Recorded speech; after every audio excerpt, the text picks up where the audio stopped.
What we're talking about weather. Yeah, business is concerned about everything. Why are we talking about weather? It's been cloudy winter for much of Germany. And why is that important at this time? Well, it's because German consumers and companies who rely on renewable energy and currently find themselves without enough power supply. Well, Lars is there. I wonder if Lars is feeling this also. Hi, Lars. Good afternoon. Hi, Ini. How are you? Good to be with you. Good to be with you too. So, Lars, are you feeling this? Tell us about the weather and the issue of search for energy. Perhaps you have a first-hand experience with this. Yeah, and it's quite interesting here. The weather actually is quite good right now, even a little bit sunny, but generally, and this is the point here, I'm getting to the past few days were cloudy and we didn't have much wind. We call this a Dunkelflaute. That's a weather phenomenon with not much sun nor wind. And we've had one in December already. It was the second time now in a row, and it's a huge problem because in an effort to get out of fossil fuels, Germany has been relying more on solar and wind energy over the past couple of years, and now they just don't deliver enough to satisfy demand. So what is Germany to do? We're importing nuclear energy from our neighbors in France, and that is a bit painful because just about 2 years ago, in the midst of our energy crisis here, the government decided to shut down the last 3 German nuclear power plants.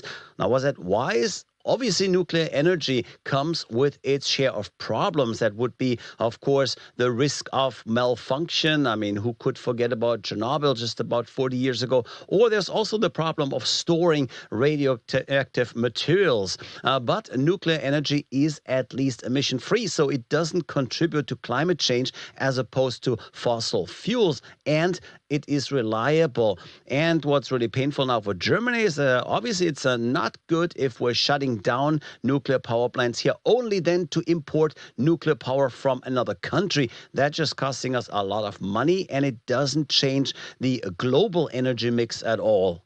Well, it does sound like the government has a lot of balancing to do. No sun and wind for some time, nuclear and the risk and none of that. So what's the strategy for the future? And what can Germany do? Well, there are different ideas, Ini. First of all, there are some investors who are looking into better energy storage. And the more energy, of course, you can get out of wind and solar and then store for these times when the weather doesn't play along, the more independence you can actually achieve. But energy storage, think like giant batteries, is expensive to set up, and we're nowhere near of making it work right now. Now, looking at a report the International Energy Agency just released, they are putting it right out there. They expect demand for nuclear to rise. And I wonder if we're seeing a change of heart here too. And I wonder if Germany will eventually build new power plants with the latest technologies that are generally considered to be safe. And we simply have to accept the fact that China, India, Korea, and Japan, they're all building new nuclear power plants. France is also planning more. So more nuclear power is being produced in future, and Germany, I guess, can either import it and pay for it or eventually just go and play along. Yeah, and I wonder if these nuclear makers, manufacturers can find themselves to the market and get investors also, and also present opportunity for funding through that. I didn't quite get that. You're talking about funding, but I had a bad line for a second right there. Yeah, I was asking if these investors in energy, nuclear energy, would find themselves to the market, the capital market. Perhaps that would also boost some activities there. I could imagine that would bring some activity into that particular sector. It's really hard to foresee how this would be going, and also we are nowhere close to actually doing that. But what I can tell you, Ini, is a little bit about the markets right now and today, and we're seeing those German markets really strong today, with the DAX doing really great on its last trading day of the week. We're currently at around 20,850, and that is a fresh all-time high. high, and interesting enough, it seems to be a broad rally. Tech stocks are strong right now. That's after we got really strong numbers from Taiwan semiconductor. Now, how does that help European shares? It just lifts the entire sector, including Dutch ASML and other tech stocks as well. Also up, the luxury sector, also based on some good numbers that are showing that at least rich people are in a spending mood.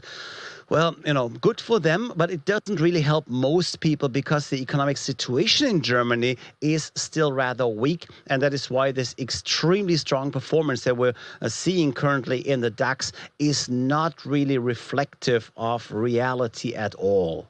Yeah, Lars, I mean, rich people being in a spending mood, good for us. I guess I can be one of them, but thank you so much, Lars, and do have a great weekend.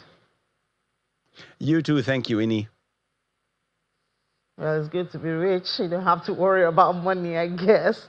Well, let's come back to our continent here, and we begin with South Africa, where the rand was just a little change a day after a key U.S. inflation report boosted hopes of a less restrictive federal